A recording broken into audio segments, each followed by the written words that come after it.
Há alguns anos atrás, a lei mudou em Portugal e hoje um Presidente de Câmara só pode fazer 3 mandatos seguidos.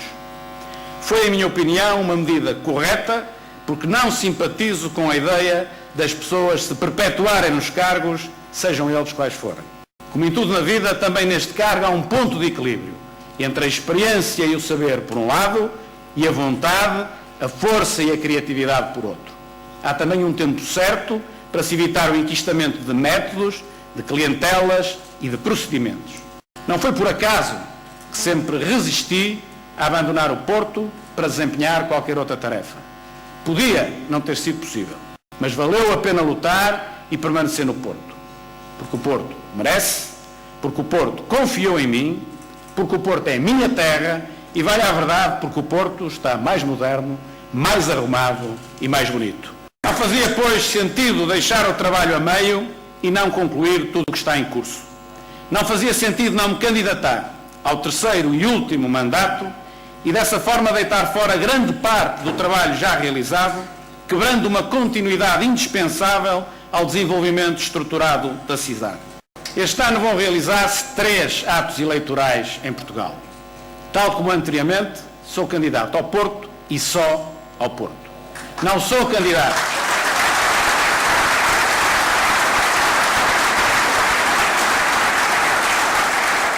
Não sou candidato nem ao Parlamento Europeu, nem à Assembleia da República.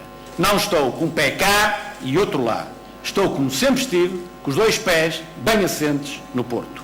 Em democracia, não nos podemos candidatar a eleições da mesma forma que nos candidatamos a um emprego através de anúncios nos jornais.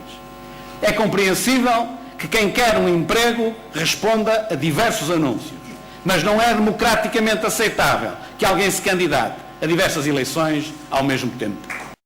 Em campanha para a Câmara do Porto, deu jeito à candidata socialista dizer que só se candidatava ao Parlamento Europeu para dar o nome.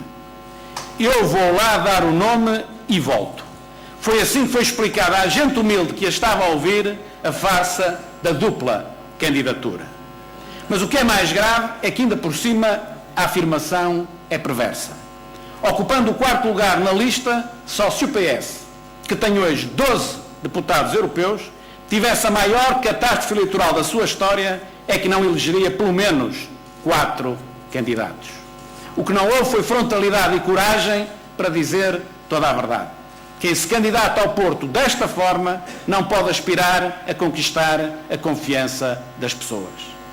Para quem nos sabe entender, os portugueses sempre explicaram ao longo da sua história que não admitem que o Porto seja tratado como um qualquer apiadeiro. Por isso, quem se candidata ao Porto com um pé cá e outro lá, em boa verdade, não é em Bruxelas, mas sim aqui que apenas vem para dar o nome. Assim é que é dita toda a verdade. Quem não põe o Porto e só o Porto em primeiro, realmente só cá vem para dar o nome. A nossa candidatura é uma consequência do trabalho que tem vindo a ser realizado. Um trabalho que está de acordo com o nosso programa e com o nosso pensamento. No início, começamos pela atitude. Em política, a atitude e o exemplo são fundamentais, principalmente neste período da nossa história em que os valores estruturantes da sociedade são tantas vezes postos em causa e atropelados de forma irresponsável. Fomos coerentes com o nosso programa e colocamos sempre a coesão social em primeiro lugar. A sua face mais visível está na reabilitação da habitação social. Um trabalho decisivo em termos de justiça e de equilíbrio, seja ele social ou urbanístico. Um trabalho igualmente fundamental em termos de segurança urbana. Durante muito tempo não faltou quem criticasse esta nossa primeira prioridade. Mas hoje questiono quem tanto nos criticou sobre o que tem a dizer quando assiste em direto na televisão a cenas de faroeste que se têm vindo a multiplicar em bairros da área metropolitana de Lisboa. É isso que queremos para o Porto? É isso que leva uma cidade a ser uma verdadeira capital da cultura e do desenvolvimento? Estou certo que não. Ao contrário de outros, não queremos uma sociedade totalmente pendurada no rendimento mínimo ou em subsídios de natureza análoga. A nossa ação vai no sentido de ajudar a estruturar a vida das pessoas e não de as encaminhar para uma crescente dependência do Estado. Também no âmbito do combate à toxicodependência, o atual Governo cometeu um crime político ao acabar com o programa Porto Feliz. Com a tomada de posse do atual Governo, de imediato o programa foi posto em causa por razões mesquinhas e politiqueiras.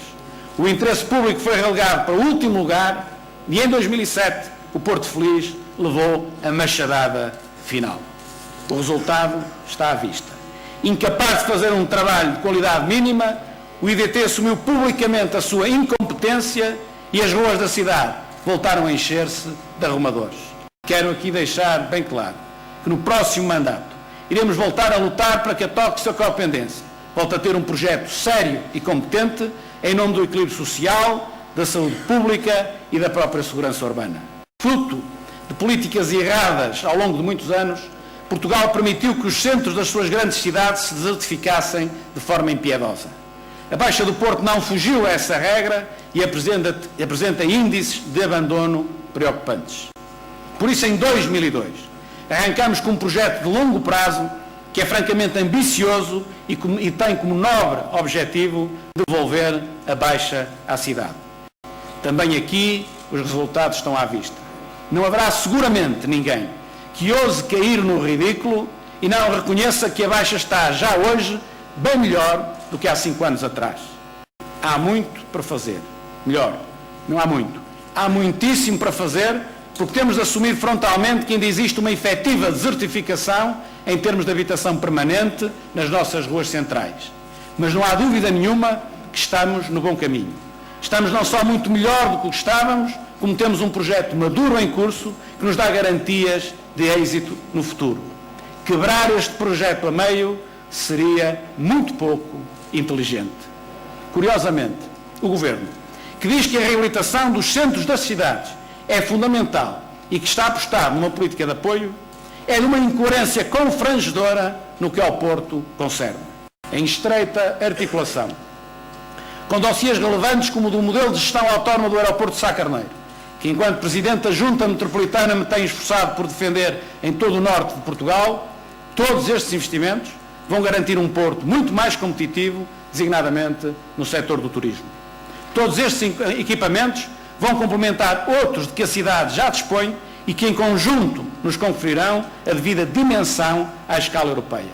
Serralves, Casa da Música, Coliseu, Teatro São João e Carlos Alberto, Palácio da Bolsa, Museu Soares dos Reis e muitos outros precisam da companhia do que estamos a fazer para atingirmos uma verdadeira escala competitiva.